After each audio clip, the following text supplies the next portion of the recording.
Aujourd'hui, on est à Rennes, pas très loin de la gare et du Théâtre National de Bretagne, rue Saint-Hélier, bien connu pour ses nombreux commerces de bouche. Nous, on s'occupe du commerce spirituel. On est à la librairie Tibulle tome 2.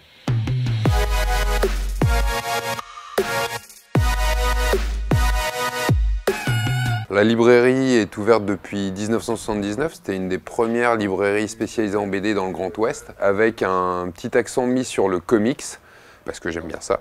Et on a aussi un tout petit rayon polar, science-fiction, fantasy, parce que moi j'aime le polar et que mon associé Xavier, lui, aime bien la science-fiction et la fantasy. C'est tout l'intérêt de la librairie bande dessinée. En plus, les gens qui viennent dans une librairie, on est là pour les aiguiller en fonction de ce qu'ils ont envie de lire. C'est la première question qu'on pose quand on nous demande un bouquin.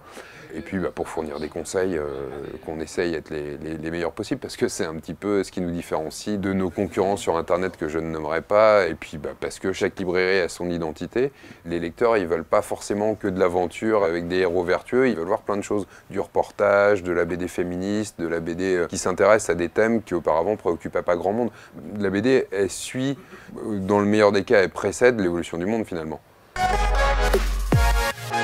Mon coup de cœur d'Argo, c'est Thérapie de groupe de Manuel Arsenet. Le pitch, c'est Manuel Arsenet, qui se prénomme Jean-Eudes de Cajot-Goujon dans la bande dessinée, traverse une grosse crise d'inspiration qui le conduit à une dépression dont il est visiblement coutumier quand même, et il sent qu'il va être la risée du monde entier si son prochain bouquin n'est pas un chef-d'œuvre.